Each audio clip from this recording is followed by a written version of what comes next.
Kesediaan Sang Buddha membabarkan dharma yang telah beliau ketemukan, belum menyanggupi dengan mengatakan terbukalah pintu kehidupan abadi bagi mereka yang mau mendengar dan mempunyai keyakinan.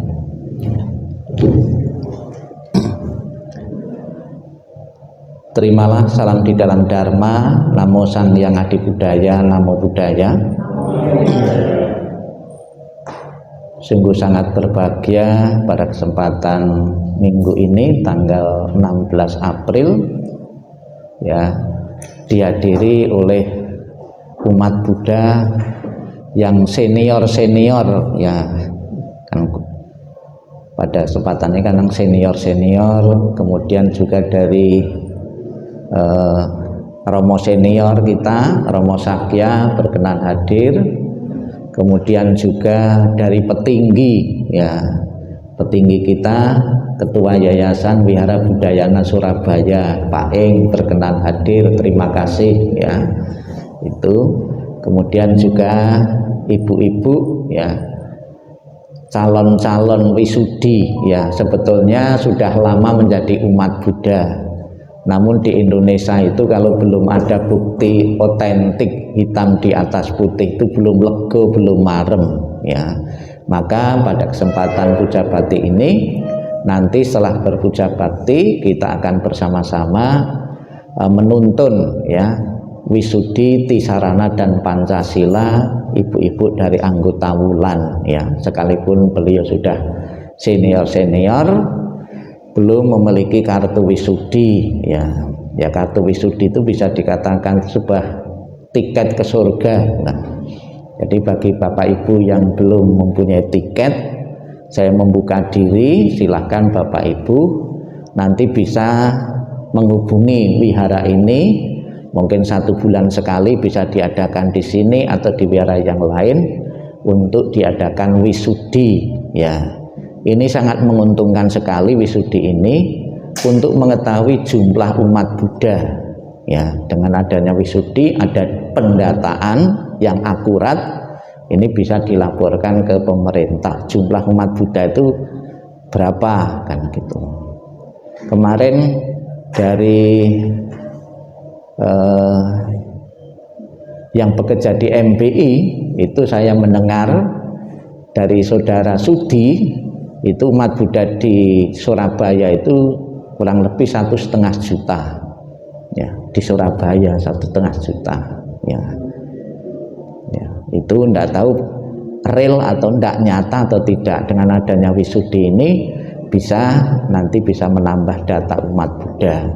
Data umat Buddha itu berguna juga untuk nanti pengisian beberapa pejabat-pejabat, misalnya di kementerian ada penyuluh, penyelenggara, pembimas, itu kan pengaruh dari jumlah umat Buddha. Jadi jangan menyepelekan data ya. Kemudian pendanaan dari pemerintah juga besar kecilnya juga sangat dipengaruhi oleh data dari umat Buddha ya. Bapak Ibu sekalian yang saya hormati, pada pagi ini saya akan membicarakan tentang puasa ala agama Buddha. Jadi pas kebetulan berketepatan tema ini saya ambil karena saudara-saudara kita saat ini sedang menjalani ibadah puasa atau Ramadan ya. Kita itu kadang-kadang juga mau ambil enaknya saja ya. Contohnya apa? Kita itu tidak pernah puasa, namun kepingin merayakan lebaran, kepingin mudik lebaran ya. Kan enak-enaknya saja toh. Di saat puasanya itu kita tidak mau, tapi di saat ada enak-enaknya kita mau ya. Jadi puasa di dalam agama Buddha dari zaman Sang Buddha, dari sebelum puasa yang ada sekarang pun itu sebetulnya sudah ada. Bahkan pertapa-pertapa zaman Buddha dulu itu juga sudah sering menjalani puasa ya, bahkan secara ekstrim ya. Kita ikuti bersama-sama puasa atau uposata, atta ya. Di saat hari-hari tertentu umat Buddha itu menjalankan peningkatan sila ya, yang biasanya sehari-hari itu cuma 5, Di saat atasila, hari-hari tertentu, hari-hari uposata, tanggal 1, tanggal 8, tanggal 15, tanggal 23 atau 24, silanya ditingkatkan, ya, latihannya ditingkatkan menjadi 8 ata, ya. Ata itu 8 sila, ya. Ada beberapa, karena mungkin kalau 4 kali dalam 1 bulan itu kebanyakan, ada yang mengurangi cuma 2 kali saja, ya, dari 4 kali dikurangi, ya, cuma 2 kali, yaitu mengambil tanggal 1 dan tanggal 15 saja, ya. Kemudian ada juga pas tanggal 1 dan 15 ini itu juga berpantang makanan hewani. Ini juga sudah termasuk puasa. Setidak-tidaknya dalam 1 bulan kita tidak mengkonsumsi daging dan ikan, ya. Itu sudah sangat membantu sebagai latihan, ya. Di masyarakat maupun khususnya di ibu-ibu, ada beberapa motivasi seseorang menjalankan puasa atau tidak makan atau berpantang makanan ini makanan itu. Ada beberapa motivasi, ada beberapa tujuan. Ada yang tujuannya itu memang tidak makan makanan tertentu untuk tujuan praktek agama, ya, praktek spiritual. Namun tidak sedikit juga saya tidak makan makanan tertentu, itu tujuannya itu membentuk fisik, ya. Jadi ada bina rohani, bina spiritual, ada bina fisik. Kalau saya makan makanan terus, fisik saya gembrot, nanti gembrot tidak menarik, ya. Lebih-lebih calon-calon manten, ya, itu ada yang nyarankan sebaiknya diet sebelum hari hanya itu diet. Ya, biar pakaiannya manten itu juga pas, ya, itu harus diet, ya. Jadi ada untuk bina fisik, membentuk fisik-fisik tertentu, ya. Kedua-duanya apabila berlebihan itu juga berisiko. Banyak juga orang yang mengalami sakit gara-gara, ya, berlarut-larut berhari-hari berpuasa, ya. Jadi waktunya, ya, harus tepat, ya. Ada beberapa orang yang menghindari makanan-makanan tertentu, ya, itu, ya, karena mempunyai harapan-harapan atau dengan keadaan. Saya tidak makan hari ini, ada yang memang karena diet, praktek keagamaan atau bina fisik, namun ada juga yang karena keadaan. Misalnya saya sedang sakit gigi parah, terpaksa harus puasa, ya. Kan pernah atau kita, ya, sakit gigi mau nelan apa-apa ndak bisa, terpaksa puasa. Ini juga termasuk puasa, tapi karena keadaan. Begitu sembuh, ya, sakitnya sembuh, kemudian balas dendam, ya. Kan ada juga, ya, mumpung bisa makan, tidak ada gangguan kesehatan, makan apa saja, hantam saja, ya.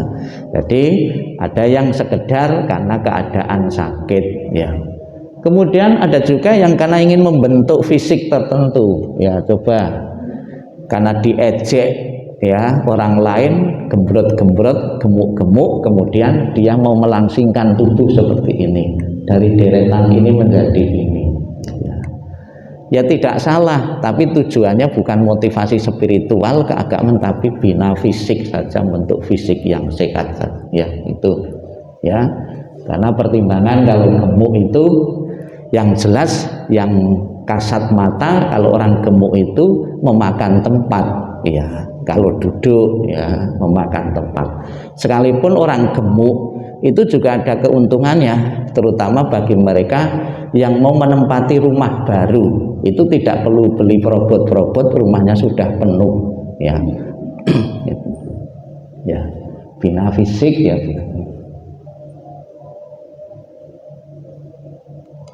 Ya. Berpuasa, ya, kata puasa yang sering kita pakai, kita dengar itu sebetulnya berasal dari bahasa Pali atau bahasa Sanskerta, ya, berasal dari upawasa atau anasana, adalah tidak mengkonsumsi makanan untuk periode tertentu.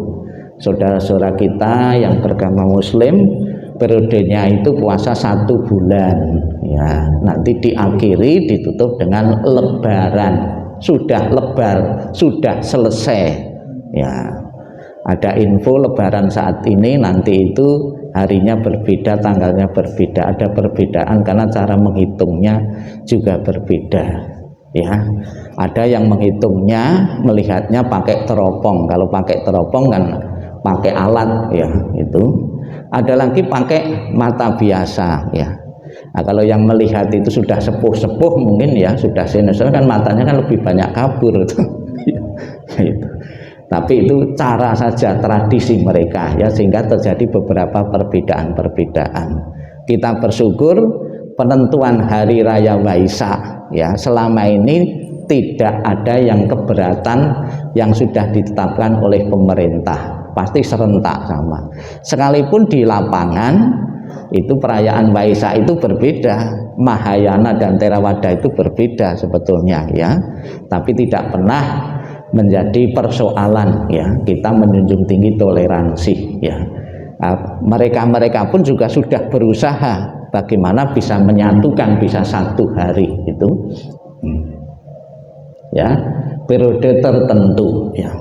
Jangan sampai karena ya bernafsu sekali biar cepat suci misalnya saja, berpuasa berlarut-larut berhari-hari ya, akibatnya bukan kesucian yang didapat tapi justru kematian.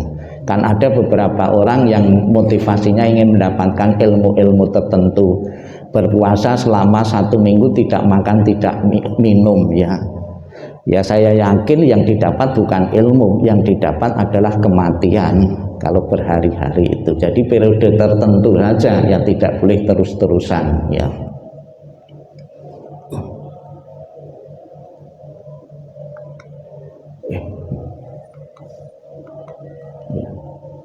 Ada beberapa dasar ya seseorang melakukan puasa ya.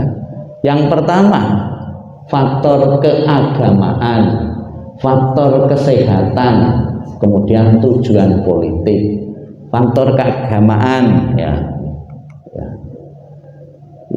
Misalnya saja faktor politik, ini saya mulai dari politik. Seperti pernah dilakukan oleh Mahatma Gandhi ketika menekan pemerintah kolonial Inggris, beliau pun pernah mengalami berpuasa berhari-hari. Tujuannya agar jangan sampai pemilu itu berdasarkan kasta ya itu. Kemudian di Indonesia juga ada di cerita zaman Mojopahit untuk pengaruh politik. Patih Gajah Mada itu juga pernah berpuasa, yang terkenal dengan sumpahnya itu sumpah palapa. Ada yang memaknai palapa itu dari kelapa gitu loh. Kelapa itu kan putih. Selama Nusantara itu belum bersatu, saya tidak akan makan buah kelapa. Ya, itu kan suatu tekad, janji politik lah gitu. Tapi ada juga kelapa ini, palapa itu dimaknai saya akan mutih. Ya, bukan sekedar tidak makan kelapa tapi makan yang serba putih ya. Serba putih ini saya jelaskan bukan berarti tidak makan gamping ya. Gamping tahu ya, ya kapur itu bukan ya. Kentos ya itu. Tidak makan nasi ya, makanya diwul, nasi jagung kan kuning, tiwul kan hitam ya, tidak makan nasi. Ini sebuah tekad ya, puasa tidak makan ya. Kemudian ada juga saudara kita di hari-hari tertentu itu juga tidak makan garam ya, tidak makan garam. Jadi seperti bekicot takut ya garam ya. Seperti ular itu juga takut garam juga ya. Jadi tujuan politik ya. Ada lagi seorang mahasiswa yang puasa mogok ya, makan berhari-hari, misalnya saja memprotes kebijakan-kebijakan rektor yang dianggapnya tidak adil, merugikan mahasiswa. Nah, ini ada juga yang mogok makan ya, tidak makan beberapa hari untuk mencapai satu tujuan ya. Kalau sampai dia puasa berhari-hari terus ada yang mati kan jadi berita heboh ya. Kemudian ada juga yang puasa yang dijalankan oleh anak-anak. Ini juga sering kita temui dalam keluarga. Apabila misalnya saja anak sudah dijanjikan, nanti nak kamu kalau libur mau saja liburan pergi keluar kota, ternyata orang tuanya itu melupakan diri, ya lupa karena pertimbangan macet dan lain sebagainya. Kemudian anaknya ngambek, ya tidak mau makan, ya. Kalau bagi orang tua di kota itu khawatir sekali sampai anaknya itu sampai tidak makan beberapa hari itu. Kalau di desa itu malah senang, ya orang tuanya itu irit, ya tidak makan, ya. Ya. Kemudian ada juga hewan yang puasa, ya, yang dikasih makan ini tidak mau, ya. Dikasih makan itu tidak mau, ada juga dunia hewan binatang itu, ya.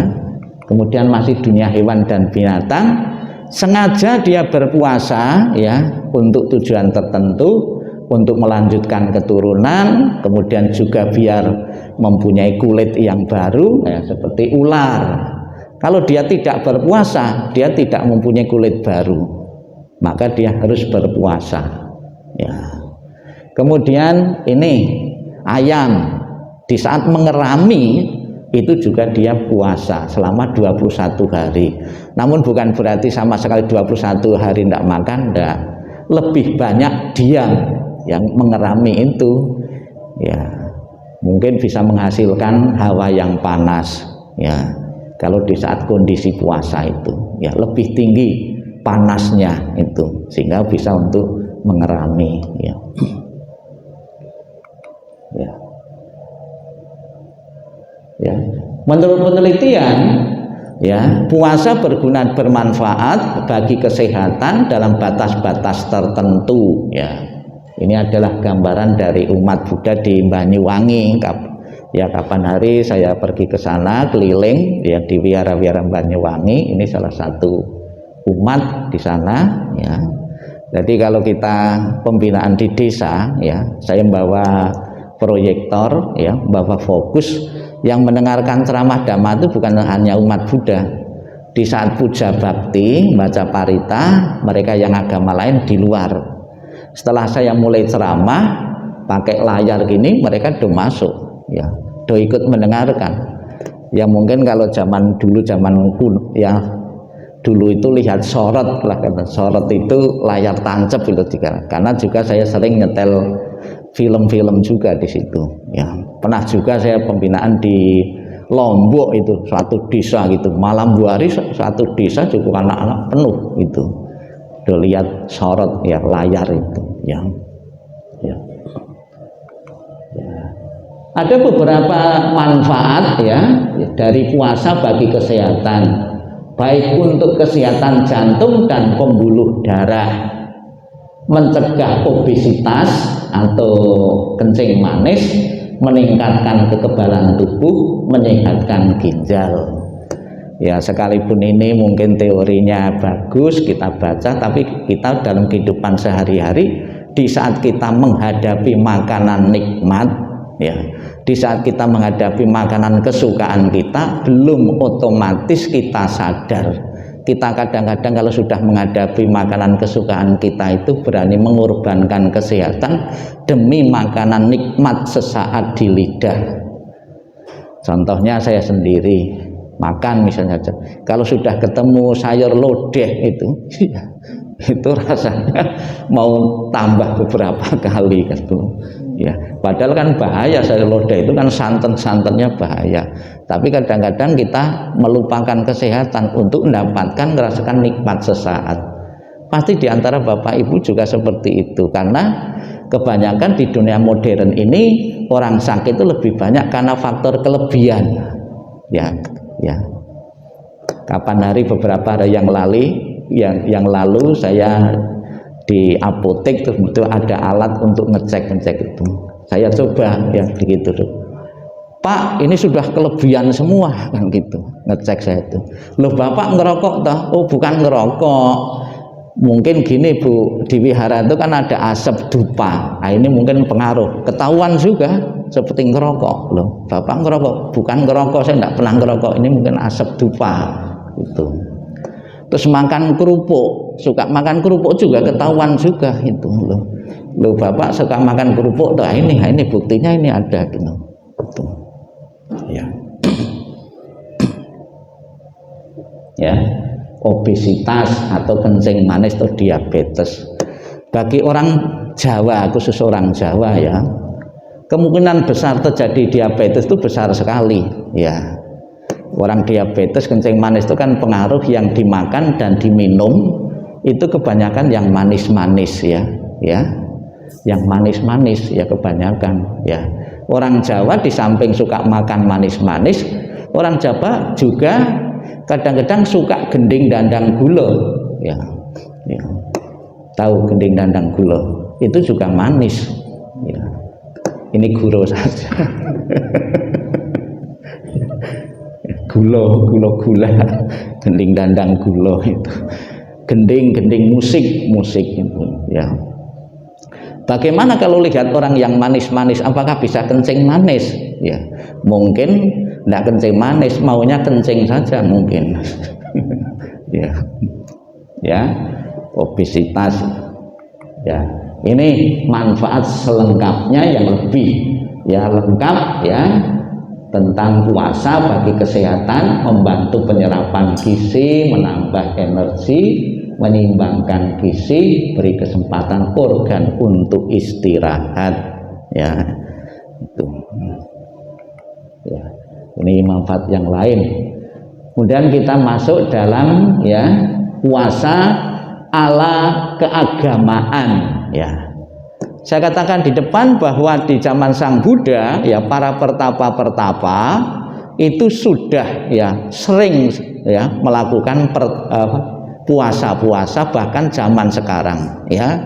Di zaman Sang Buddha itu juga ada pertapa aliran namanya Jainisme. Di sana ada puasa sampai mati ya, mungkin sebuah kebanggaan ya, kalau puasa menahan lapar, menahan haus sampai mati, mungkin ada keyakinan langsung masuk surga ya itu. Namun saya dengar ya ini oleh mahkamah di India sana sudah dicabut, tidak boleh ya puasa sampai mati ya. Ini ya namanya satana. Di zaman Sang Buddha kan juga pernah puasa ekstrim, dalam satu minggu hanya makan 1 butir nasi saja ya, ekstrim ya. Kalau 1 pil enggak masalah ya, kalau 1 butir nasi. Kalau astronot katanya itu cuma makan pil saja untuk beberapa hari ya, itu bisa bertahan. Kalau kamu butir nasi ya, di zaman Sang Buddha ya ini. Kemudian saudara-saudara kita yang muslim itu juga ada puasa ya, puasa dengan tidak minum dan makan ya, pagi hari sampai sore hari ya. Namun ada beberapa kecenderungan puasa seperti ini ya. Idealnya kalau puasa itu anggaran belanja itu sebaiknya itu lebih rendah, lebih kecil. Tapi tidak sedikit di saat puasa itu justru anggaran belanjanya jauh lebih banyak ya. Daging dan ikan juga lebih laris. Karena apa? Kalau makan malam hari itu kalau tidak pakai amis-amis, tidak pakai daging itu seleranya kurang, karena tenaga tidak terpakai loh ya. Kalau cuma makan tahu tempe sayur biasa itu seleranya makan kurang. Maka untuk makan lebih banyak lagi ya salah satunya itu dipakai ikan dan daging itu. Maka harga daging dan ikan itu kebanyakan di saat puasa itu meningkat ya itu. Bisa juga di samping daging dan ikan yang meningkat di saat puasa itu lombok, cabai ya itu ya, puasa muslim ya. Ada beberapa nasihat-nasihat dari seorang dokter ya. Dokter Haris Ibnu Kala adalah ya, apa obat yang paling baik itu? Jawabnya rasa lapar ya. Obat Kenapa enggak di ini ramuan ini obat ini itu kan jawabnya mudah toh, rasa lapar ya, rasa laparmu sebagai obat ya. Ya tentunya penyakit-penyakit tertentu kita memang harus puasa, mengurangi makan dan minum ya, karena penyebab sakit itu ada banyak faktor karena masalah kebanyakan makan dan minum, maka dengan dilaparkan itu sebagai obatmu ya. Kemudian apa penyakit itu? Bertumpuk-tumpuknya makanan dalam perut ya. Idealnya perut kita itu diisi ya, dibagi sepertiga ya. Perut kita sepertiga isi makanan, sepertiga isi minuman, sepertiga isi udara. Nah, coba Bapak Ibu begitu makanan ya, makan siang ketemu makanan enak, 2/3 diisi makanan semua. Apa akibatnya? Kita senep ya. Diisi angin, tidak pernah makan juga salah juga, kita masuk angin ya. Diisi kebanyakan air juga masalah juga, akibatnya kita kencing-kencing terus ya. Ya, jadi harus imbang ya, takaran makan. Terus ada lagi, janganlah engkau makan sampai makanan yang engkau makan sebelumnya telah tercerna. Ya, ini tidak gampang mempraktikkan ini ya, lebih-lebih di saat hari raya terus suka bertamu ya, itu tidak gampang ya. Begitu ditawari nyoba, ditawari nyoba ya, karena rasa sungkan saja ya. Lebih-lebih orang Indonesia katanya itu sangat ya ya sangat sungkan ya, padahal makanan di rumah yang sebelumnya belum habis tercerna sudah ditawari lagi ya, ini juga berisiko untuk kesehatan ya. Kalau diusahakan, kalau di rumah pertama sudah makan ya sudah, diam saya sudah makan, tapi karena faktor sungkan tidak sedikit kita pun juga nyoba gitu ya. Ya, puasa Kristen ya, ada beberapa juga aturan dalam Nasrani itu dengan puasa, bahkan pernah juga Yesus juga berpuasa selama 40 hari ya, itu loh ya. Ada juga yang pakai pantang ya, berpantang. Misalnya saja kapan hari itu mereka berpantang tidak makan garam. Kelihatannya kan gampang toh ya, tidak makan garam, tapi tidak mudah. Makanan kalau tidak dikasih garam itu rasanya itu cemplang ya. Maka garam itu sebagai pemantap rasa. Nah, saudara kita ada yang Katolik itu di hari-hari tertentu pas puasa itu ada yang berpantang makan garam ya. Makanannya sayurnya tidak dikasih garam ya. Kelihatannya kan sepele itu ya, tapi ternyata tidak gampang juga. Makanan kalau tidak ada garamnya itu cemplang hambar ya. Ya. Puasa di zaman Sang Buddha ya, ini secara ekstrem ya, menyiksa diri ya. Sang Buddha juga pernah ya melakukan praktek penyiksaan diri dengan satu harapan, dengan fisik ini disiksa, fisik ini dipuasakan akan mendapatkan pencerahan ya. Bahkan sampai sekarang pun, sekalipun sudah ada contoh pertapa Siddhartha menjadi Buddha, di India pun juga masih banyak yang berpraktek penyiksaan diri ini ya. Pada mulanya 5 pertapa itu kan juga menyepelekan Sang Buddha kan, akhirnya mampu disadarkan, termasuk saudara dan saya termasuk orang yang sudah disadarkan bahwa cara pertapa ekstrim itu keliru, salah ya. Itu ya. Selama 6 tahun ya Sang Buddha berpraktek ya menyiksa diri dalam puasa yang panjang. Nah, contoh-contohnya dalam ilustrasi ini ya, menyiksa diri ya, kakinya di atas seperti lowo, kelelawar.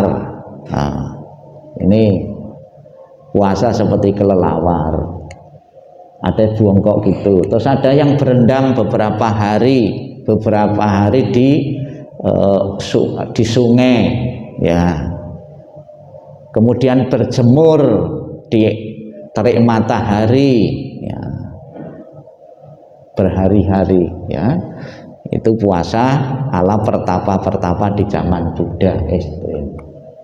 Nah, ini penjelasan-penjelasan yang tercatat di dalam kitab suci, ya. Dalam sutta, ya, diceritakan makan sekali setiap 7 hari atau seminggu dan hanya makan 1 buah kola setiap hari. Ini ditulis dalam Majjhima. Nah, ini ada sumbernya, ya. Bisa dipelajari lebih lanjut, ya.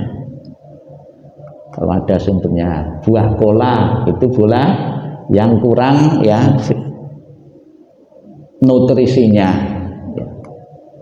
Nah, sehingga menyebabkan pertapa ini menjadi pertapa yang kurus kering, ya, karena beberapa hari tidak makan, ya.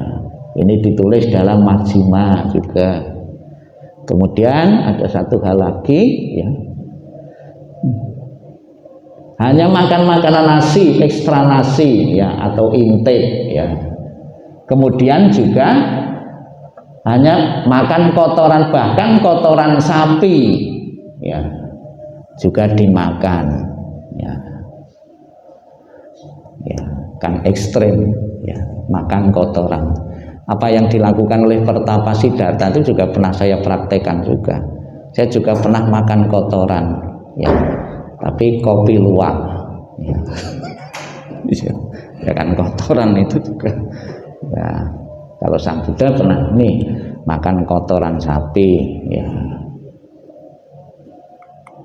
Nah, titik terakhir yang melampaui ekstrem, beliau pernah makan kotorannya sendiri. Ini ditulis dalam Majjhima Nikaya. Sengaja saya menyampaikan khotbah, kemudian ada kitab sucinya. Itu ada beberapa umat Buddha yang khususnya yang lama, yang tidak pernah buka kitab suci, dikiranya itu pelecehan, ya. Bikunya pelecehan, itu masa Sang Buddha pernah makanan kotoran sapi, kotoran sendiri gitu. Karena sekarang kan diagungkan Buddha itu, masa gitu. Tapi kan ada sumbernya. Saya pernah juga cerita bahwa cerita bayi Siddhartha berjalan, ya, 7 langkah langsung omong, itu sebuah legenda, ya, sebuah legenda. Kalau lahir langsung bisa berjalan, bisa omong, itu bukan dunia manusia, tapi dunia hewan dan binatang. Contohnya kerbau, sapi, kambing. Sapi misalnya saja lahir perosot langsung bisa berjalan, bisa bicara juga. Ada kalau dunia manusia sampai sekarang? Tidak ada. Tapi ada juga, saya mengatakan pelecehan itu, kan gitu. Masa manusia disamakan hewan dan binatang? Kan gitu. Ada juga yang seperti itu. Ya, karena apa? Selama ini yang diterima oleh umat Buddha itu tidak selamanya dari kitab suci, legenda India. Cerita legenda itu biasanya itu cerita yang dilebih-lebihkan. Ya, misalnya saja di Indonesia cerita legenda Candi Prambanan, Candi Sewu itu dibikin dalam waktu semalam, ya, oleh Bandung Bondowoso ingin mendapatkan Roro Jonggrang itu. Bapak Ibu percaya? Legenda itu percaya? Kan tidak percaya itu, ya.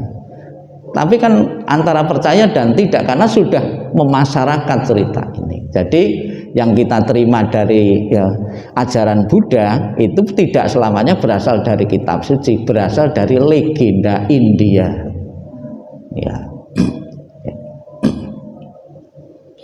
Ya, misalnya saja contoh yang lain, ada seorang biku yang jahat, misalnya Dewa Datta katanya ketika mau ketemu Sang Buddha, karena orang jahat, belum sampai ketemu dia turun dari tandunya, kemudian itu masuk neraka, begitu menginjak tanah langsung masuk neraka Awiji kan, ada cerita seperti itu toh.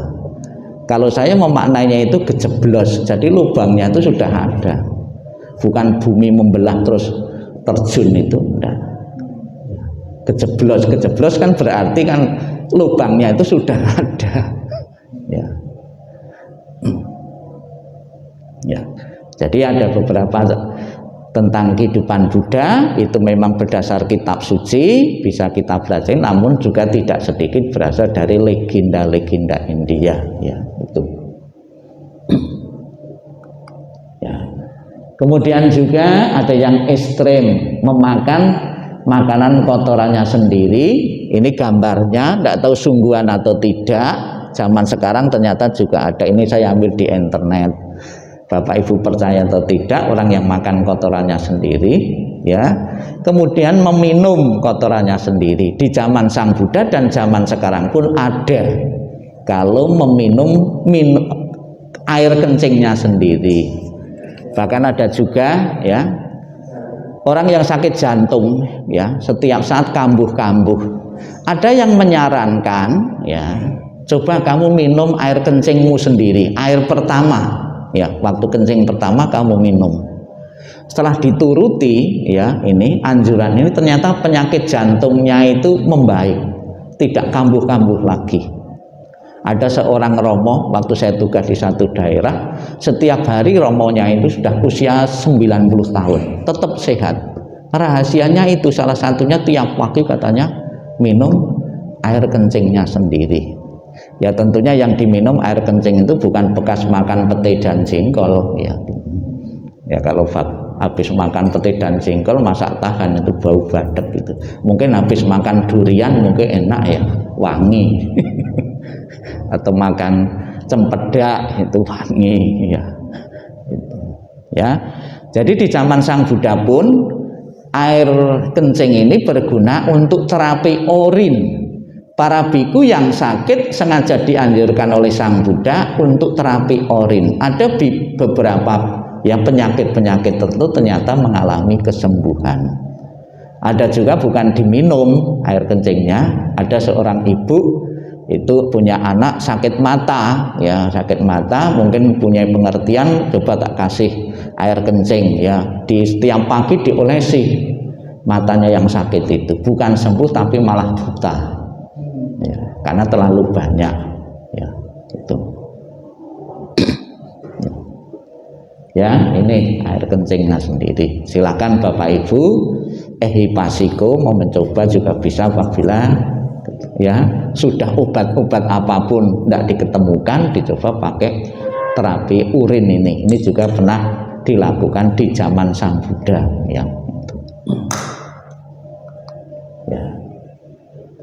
Akibat ya Sang Pertapa Siddhartha ternyata menyadari ya bahwa pertapa ekstrim itu salah, itu melalui sarana yang sederhana, melalui syair lagu ya, untuk mengubah pertapaan yang keras itu dengan syair lagu dari penyanyi ronggeng. Maka kapan hari waktu ulang tahun di Wihara WBS Budayana Surabaya, Pak Ing itu menyinggung kenapa di wihara itu akhir-akhir ini lagu-lagu tidak dibawakan lagi ya, langsung parita. Ya dulu muda-mudi ya itu sebelum puja bakti maupun setelah puja bakti ada lagu-lagu Buddhis ya. Ini juga salah satu metode sebetulnya. Kalau parita terus kan juga jenuh. Tadi baca parita juga mungkin di sini karena ya kalau memang tidak hafal atau masih kagok ya bahasa Pali, langsung Indonesianya saja, malah tidak lucu, sebab kadang-kadang lucu juga dengar yang tidak terbiasa itu ya, langsung Indonesia saja ya, tidak masalah ya.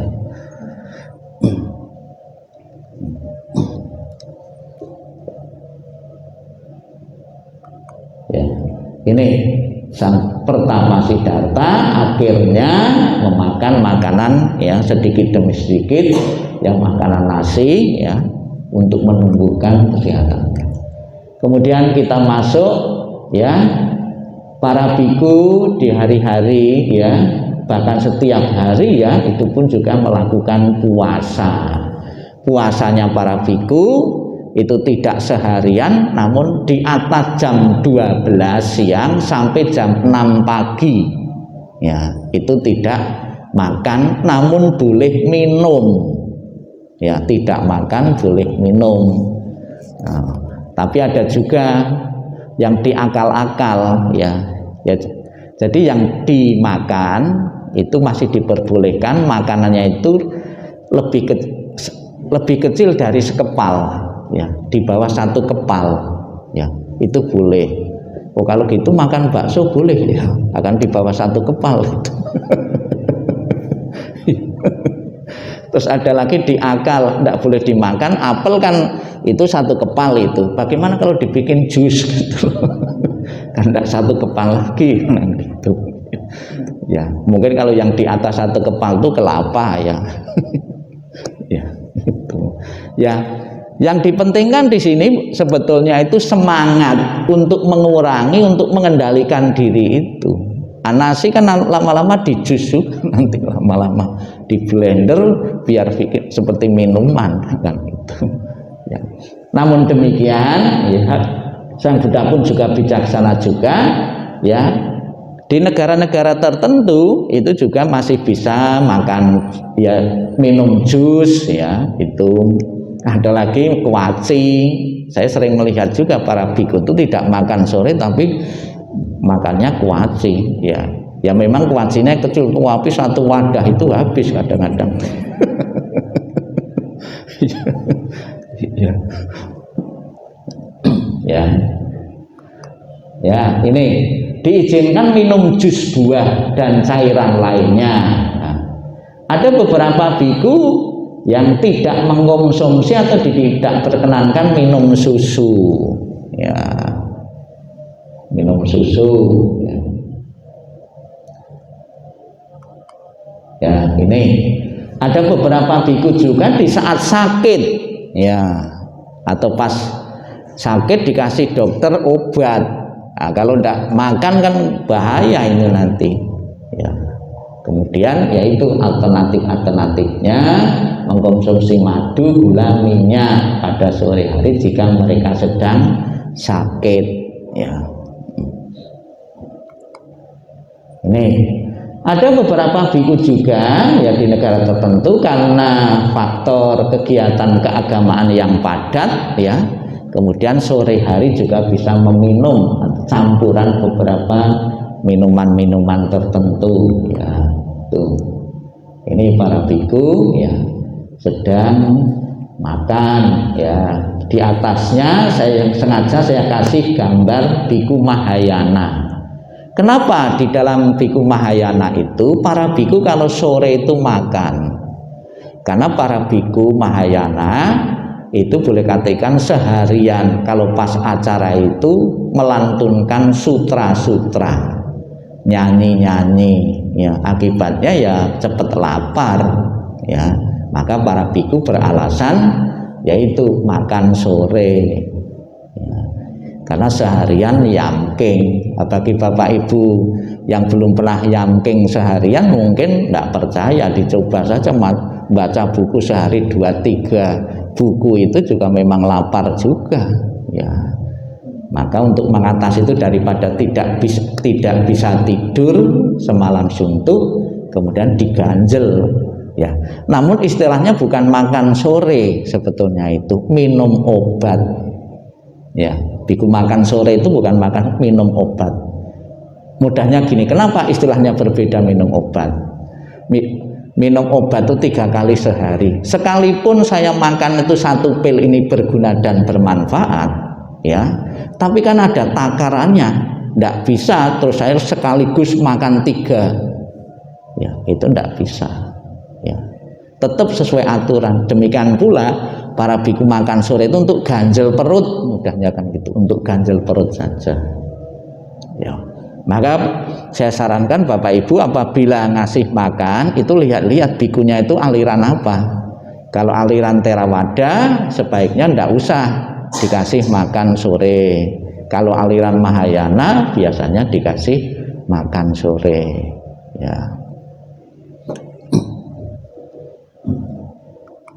Ya. Rekomendasi Sang Buddha bahwa para biku bikuni untuk tidak makan di malam hari sepenuhnya dengan alasan kesehatan. Ya. Bahkan minum obat saja, kapan hari ketemu saya dokter, sebaiknya kalau makan di bawah jam 7. Ya.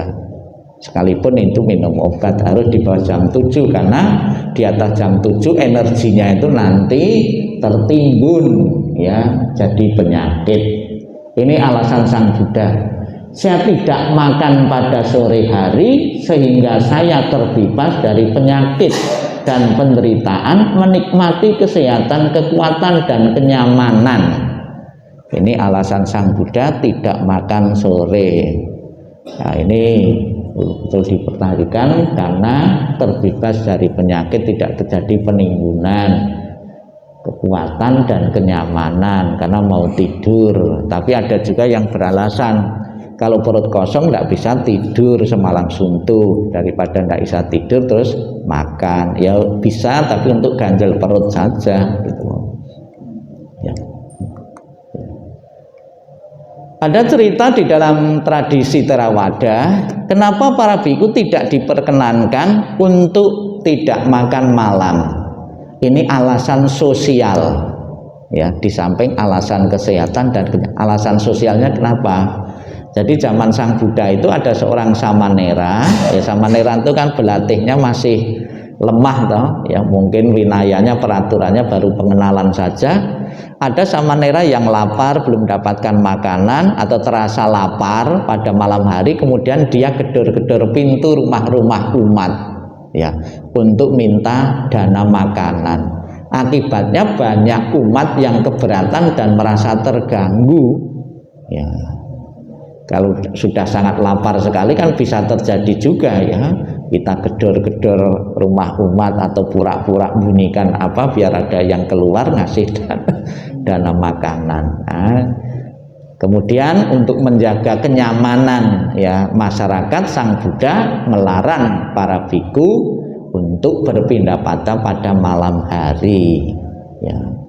Ya.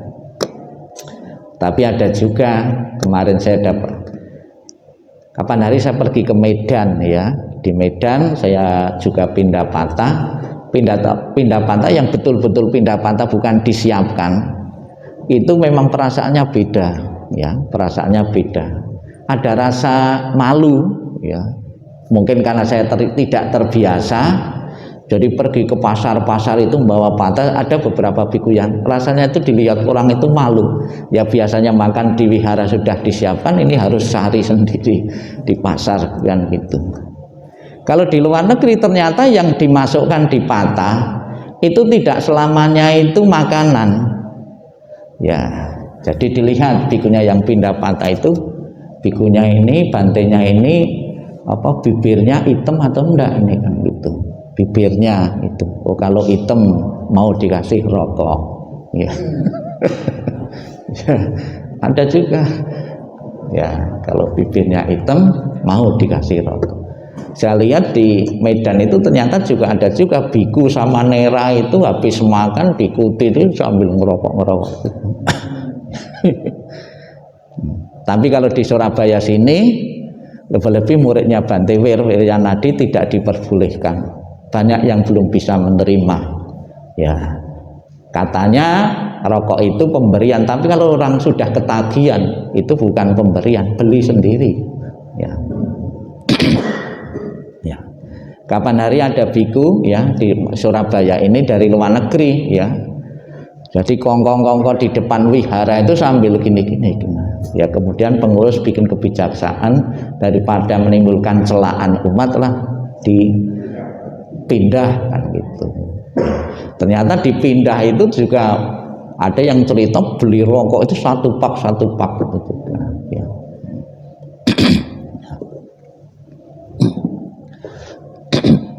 Ya, samanera yang pindah patah pada malam hari, ya. Kemudian di samping dana makanan ternyata berdana uang, ya. Mungkin ke depan juga bisa juga patahnya para biku itu bisa praktis itu ditempeli apa, barcode ya, barcode ya. Ya tempel saja ke depan. Ya, itu ya berdana uang ya. Ya. Saya sebutkan di depan tadi ada tanggal-tanggal ya. Pas hari Uposata tanggal 1, 8, 15 dan 23 ya. Nah, ini teori yang berkaitan dengan hari Uposata ya. Buddha menyarankan perumah tangga menggunakan hari Uposata untuk menjernihkan pikiran yang tercemar. Ini dalam cara yang benar. Kita lihat bukan pikiran tapi ini sungai yang tercemar seperti ini ya. Baunya tidak sedap, mengganggu lingkungan, banyak penyakit. Kita upamakan pikiran kita sekarang yang kotor ya gitu. Orang yang pikirannya kacau balau ya itu yang kotor, maka perlu dijernihkan, salah satunya dengan atasila ini, dengan pergi ke wihara minta tuntunan biku untuk menjalankan atasila dan juga meditasi. Bisa juga di wihara belajar Buddha Dharma, buku-buku keagamaan, itu dengan cara yang benar, bukan dengan cara mandi atau berendam di sungai ya. Kekotoran batinnya juga tidak akan hilang ya dengan buku-buku dhamma, dengarkan ceramah-ceramah dharma ya. Maka di luar negeri, di negara-negara Buddhis, wihara itu penuh di saat tanggal-tanggal Uposata ini. Kalau di Indonesia ya, terutama di kelenteng-kelenteng, di saat Uposata itu bukan belajar tapi berdoa, bakar dupa sebanyak-banyaknya ya, permohonan-permohonan ya di saat Uposata ini ya. Ya gini, secara medis ya Uposata kita memperoleh ya manfaat secara medis ini di saat Uposata ya. Mengurangi berat badan dari ya karena kolesterol, meningkatkan pembetulan sel saraf, menurunkan risiko penyakit jantung, mengontrol gula darah tubuh ideal, meningkatkan hormon ya. Ini baru 4 kali saja manfaatnya sudah demikian. Bagaimana kalau setiap hari kita Uposata?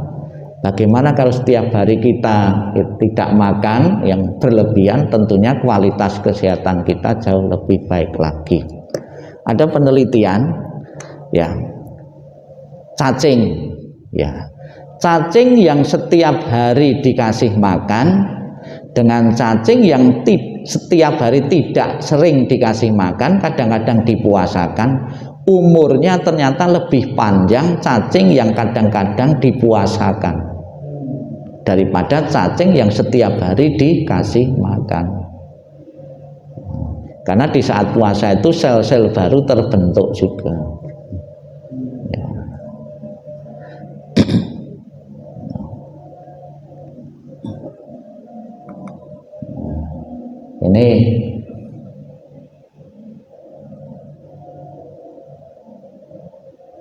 Ini manfaat secara spiritual ya. Saya harus tolak-tolak terus ini. Nama harum tersebar luas hingga sampai ke alam dewa kalau menjalankan atasila, memperoleh kekayaan lahir dan batin, ketakutan dipuji oleh banyak orang bijaksana, meninggal dengan tenang dan terlahir di alam surga ya. Itu keinginan wajar manusia, salah satunya terlahir di alam surga ya. Atau kalau mati masuk surga ya. Ada perbedaan istilah saja. Kalau saya sering ke adijasa, kalau ceramah ya, itu sengaja saya tonjolkan bukan nirwana ya. Semoga setelah didoakan masuk alam bahagia atau masuk surga ya. Kata masuk saya dominan, saya kata masuk bukan terlahir di alam surga, sebab mereka itu tidak terbiasa memakai kata terlahir. Padahal juga sebetulnya sama saja. Hidup saat ini kalau mati bisa masuk surga, masuk neraka Ya, kalau umat Buddha bisa terlahir di surga dan di neraka gitu. Tapi mereka mengatakan tidak ada kelahiran kembali. Ya sebetulnya ada, cuma istilahnya saja yang berbeda. Orang mati bisa masuk surga, masuk neraka, bisa terlahir di surga dan neraka. Ya, kan sama, itu kan tumimbal lahir juga. Cuma mereka tidak meyakini bahwa sebelum kita hidup yang lalu itu tidak ada, saat ini yang pertama, tapi percaya yang akan datang, tidak percaya yang lalu, percayanya saat ini dan yang akan datang. Ya, salah satu keinginan manusia adalah terlahir di alam surga atau mati nanti telah di alam surga. Namun nirwana itu bisa dicapai oleh Bapak Ibu tanpa menunggu harus mati. Ya, itu berbeda. Kalau surga kan kebanyakan harus mati, ya. Kalau nirwana itu tidak harus mati. Kita bebas dari serakah, benci dan bodoh, Bapak Ibu sudah nirwana. Ya. Ya. Sesuci apapun ya, kalau belum mati kita belum masuk surga. Ya. Ya. Ini belum mendorong ya, mereka untuk memberi penghormatan kepada orang tua ya di saat hari Uposatha. Itu salah satu kita di samping pantang juga meningkatkan kualitas kita ya, hormat kepada orang tua ya, salah satunya yaitu itu cuci kaki, kemudian menggendong orang tuanya ya, itu salah satu bukti kita praktek hal-hal yang benar, hal yang positif ya, sebagai sebuah latihan ya. Ya. Kemudian untuk menggunakan Uposatha bagi aktivitas semacam ini, beliau akan seperti memulai sebuah cermin yang ternoda. Ilustrasinya kan gampang ya, cermin kaca yang ternoda kita poles, kita bersihkan kembali ya. Jadi kekotoran-kekotoran batin, faktor keserakah terhadap makanan itu dengan sendirinya terkikis kalau kita menjalankan Uposatha atau mengurangi makan makanan ya. Di samping mendapatkan kualitas kesehatan, namun kualitas rohani juga kita dapat ya. Itu belum memuji pelaksanaan hari Uposatha